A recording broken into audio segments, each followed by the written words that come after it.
Hey guys, how's it going? Welcome to Speakeasy, the channel where we venture into the world of whiskey. I'm your host, Joey. Today, we are going to be looking at the bottle Pikesville Rye.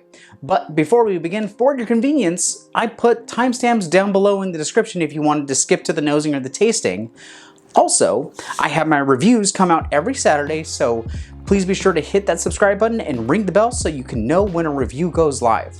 Without further ado though, let's get into this bottle's history. So, Pikesville Rye was created in Maryland in 1895 at the Monumental Distillery. They named their rye after the town that they were in. They almost actually named it something else, which is Scots level, but they thought that people would mistake it for Scotch and didn't want to have that confusion, so they just called it Pikesville. Good call. It had to be shut down during the Prohibition, like a lot of other distilleries, but then it reopened after and was one of Maryland's last ryes to be produced.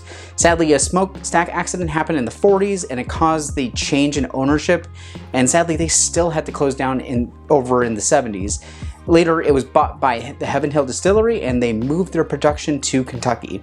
It's nice to see that even when a distillery closes, this expression can live on in another distillery.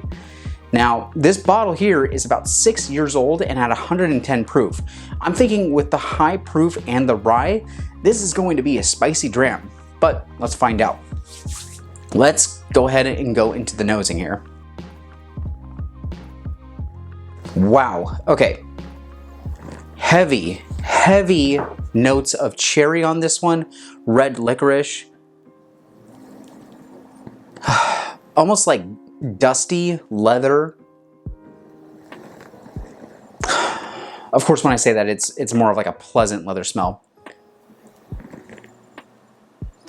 It has this bit of like sweetness behind it as well. I'm getting chocolate notes near the end of that. Bit of spiciness near the end.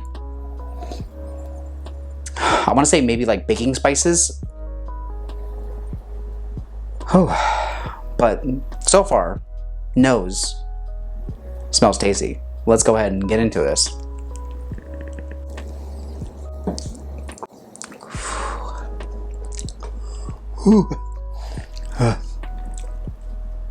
Okay, it's tasty, but like I was expecting, the 110 proof and that rye really makes this spicy. It is very sharp on the tongue.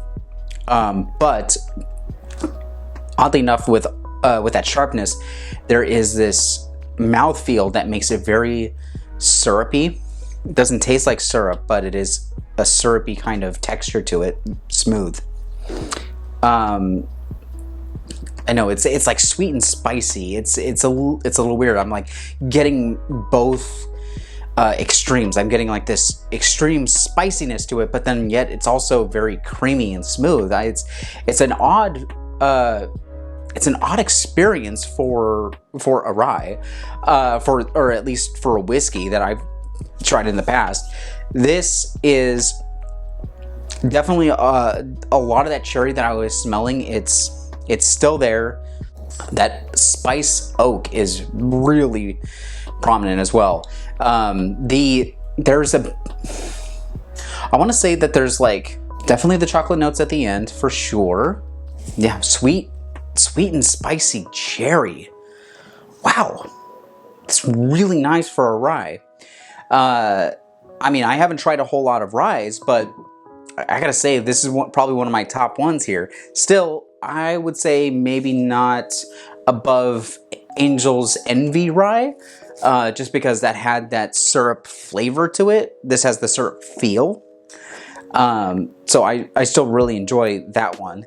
But this one though, I feel like, at least from my palate, it's a little too sharp. But if you like a bit of that sweet and spicy, or, you know, it's kind of like a rye that has every kind of experience in it.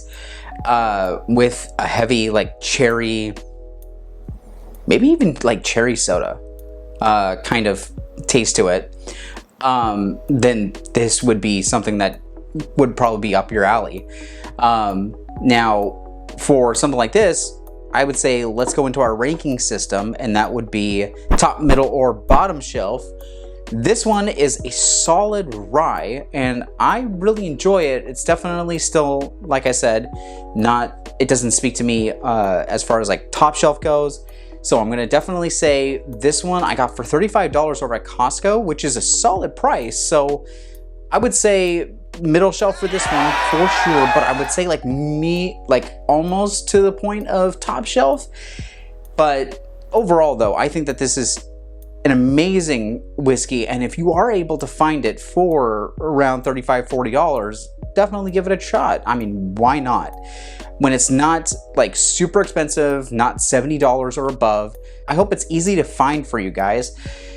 But I'd say if you at least try it out, let me know down in the comments below and tell me what you thought about this this dram here. But with that being said though, I think that's just about it for today. So thank you so much for checking out the channel. Really appreciate it. Please be sure to like, comment, and subscribe, and I will see you guys in the next video. Bye-bye. It's the last train to Pikesville.